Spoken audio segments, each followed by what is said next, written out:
تاسو به اکثر اپریشن نوم اورېدلی وي چې پلانکي انسان اپریشن کړی دی. دا موږ اکثر اورو پلانکي انسان اپریشن کړی، خو نن درته د سرکاري وړو اپریشن کومه او دې کې چې څوک یو پوټی هم دروغ وایي ټول به بېایمانه وي، ټول دې د ایمانه خلاص شي. ښه ټول حقیقت خبره درته کومه، ستاسو په وړاندې کومه. ویډیو به پوره ګورئ، هله به په مطلب باندې پوهیږئ. ښه ټوله ویډیو ګورئ. ښه دا هغه بله ورځ ما د وړو تروړه راوړه. ښه د وړو تروړه مې راوړه او دا تروړه چې کومه ده دا په نوښار کې او دلته خواوشا علاقو کې خرڅېږي. د روډونو په غاړو ډېرې زیاتې خلکو لګولي دي او خرڅوي.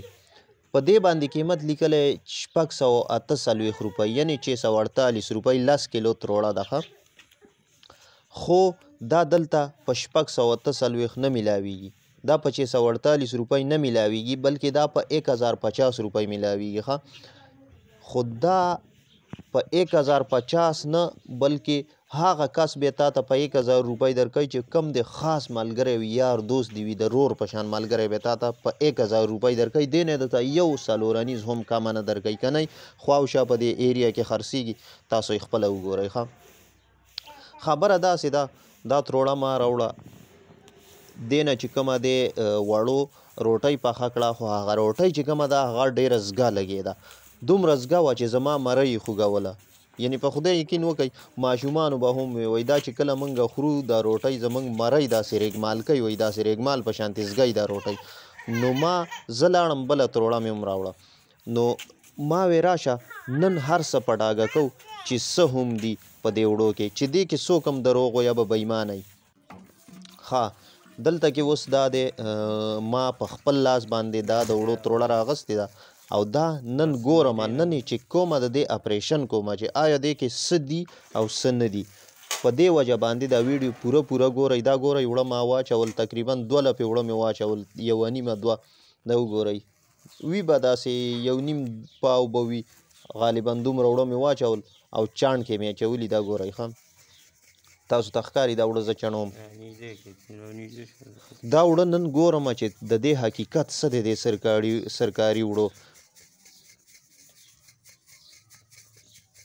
دا وګورئ ښه نیم په نیمه نه هم ډېره بوره ده. تاسو په خدای یقین وکړئ هر څه ستاسو په وړاندې دي. دې کې که چا هېڅ هم پکې نه زه د جیبه نه پکې زه د خپله ځانه څه اچوم نه مې اچولي. که نه تاسو دا وړه والئ او بیا پې کور کې ټرای وکئ. خیر دی دا څه چې دي ټول حقیقت دي ستاسو په وړاندې. نیم په نیمه نه ډېره بوره ده. دا وګورئ بیا اکثر موږ اورو وایي پلانکي ځای کې یو انسان داسې کار وکړو چې هغه ځناور هم نه کو، د ځناورو نه لکه یعنې د ځناورو کار یې وکړو، پلانکي ځای کې غلا وکړه، پلانکي ځای کې داسې کار وکړو.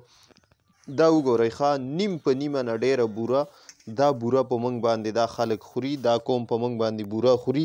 امیلونو والا پې پوره امیلونو والا پې بھرپور کوشش کړی دی، غونډه چې کومه ده بوره کړې ده، بیا یې په 648 روپۍ لګولې. تاسو یقین وکئ بوره ده او داسې زګه بوره ده چې غونډه به د ارې بوره وي، زیاتره پکې د ارې بوره ده. ستاسو په وړاندې ده هغه ده، که نه تاسو په دې روډونو په غاړو خرڅېږي ویله ویې ګورئ. خیر دی یعنې دا قوم چې کومه دی دا په موږ باندې بوره خوري، سوچه بوره په موږ باندې خوري، موږ ته د ځناورو ګمان کوي. نو بیا دا خلک هم داسې کارونه کوي چې مکمل د ځناورو کارونه کوي، هر کار یې داسې وي لکه د ځناور.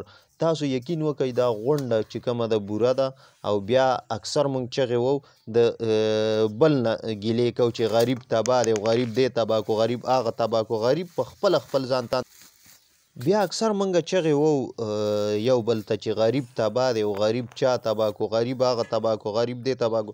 په خدای تعالی یقین وکئ غریب خپل ځان په خپله تباه کو. غریبان چې کومه دی دا لو طبقه چې کومه ده دا ټول په یو بل باندې دغه ملاوټي څیزونه خوري، دغه ملاوټ یې پکې کوي او ځان ته چې کومه دی غونډه روزي غونډ رزق حلالوي نه حراموي، حلال رزق نه ځان ته حرام جوړوي.